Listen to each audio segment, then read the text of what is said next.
यानंतरची बातमी वाशिम मधली आहे। आमदार श्याम खोडे आणि पोलिसांमध्ये बाचाबाची झाल्याचा प्रकार घडलाय। वाशिम नगर परिषद निवडणुकीतला हा प्रकार आहे।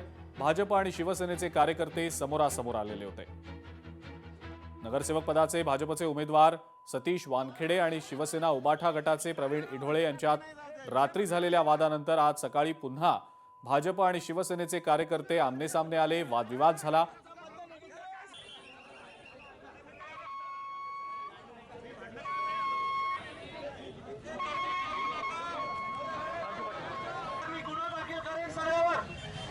एमएलए साहेब सगळेजण प्लीज इथून बाहेर निघा। आपण पोलीस स्टेशनला जाऊ। जो काही तक्रार आहे त्याच्यामध्ये आपण काही ना काही ऍक्शन एसपी साहेबांशी बोललो। बारामतीमध्ये धक्कादायक प्रकार घडलेला आहे। मतदाराचं आधीच कुणीतरी मतदान केल्याचा प्रकार समोर आलाय। बारामती नगरपालिकेसाठी आज मतदान पार पडतंय आणि या दरम्यान एक धक्कादायक प्रकार समोर आला। एका मतदाराचं मतदान आधीच कुणीतरी करून गेल्याचं समोर आलं। बारामतीमधल्या अहिल्यानगर देवी क्लब या मतदान केंद्रामध्ये हा प्रकार घडलाय। अमित दिलीप कुलथे यांचं मतदान हे आधीच झालेलं होतं। अमित कुलथे मतदान केंद्रावर दाखल झाले आणि त्यानंतर त्यांच्या हा सगळा प्रकार लक्षात आला। यानंतर त्यांनी निवडणूक केंद्रातील कर्मचाऱ्यांनी टेंडर वोट फॉर्म भरून घेतला आणि त्यानंतर अमित कुलथे यांनी मतदान केलं। मात्र अमित कुलथे यांच्या नावानं त्यांच्या आधी कुणीतरी मतदान कसं काय केलं याबद्दल संशय निर्माण झालाय। याबद्दल या केंद्रातल्या निवडणूक अधिकाऱ्यांना प्रतिक्रियासाठी विचारणा केली असता त्यांनी प्रतिक्रिया द्यायला नकार दिला।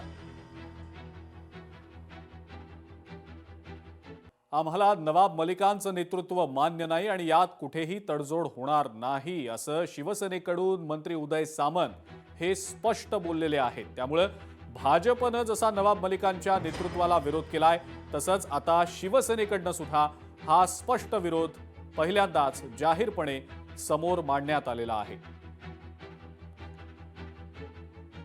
नाही, सूत्रांची माहिती आहे कशाला? दोन महत्त्वाच्या गोष्टी आहेत। शिवसेनेची भूमिका स्पष्ट आहे की ज्या नवाब मलिकांवर बॉम्बस्फोटातल्या काही गोष्टींचे आरोप आहेत ते जोपर्यंत त्या आरोपातनं निर्दोष मुक्त होत नाहीत आणि ते जर राष्ट्रवादी काँग्रेस पार्टीचं मुंबईमध्ये प्रतिनिधित्व करणार असतील तर आम्हाला त्यांच्यासोबत जायचं नाही, ही स्पष्ट भूमिका आहे।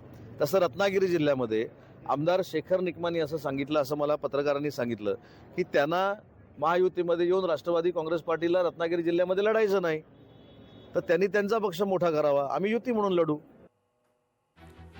त्यामुळे मंत्री उदय सामंत हे स्पष्टपणे आता शिवसेनेतर्फे भूमिका मांडताना दिसत आहेत। नवाब मलिक यांचं नेतृत्व मान्य नाही आणि यात कुठेही तडजोड नाहीच असं मंत्री उदय सामंत यांनी स्पष्टपणे बोलून दाखवलेलं आहे।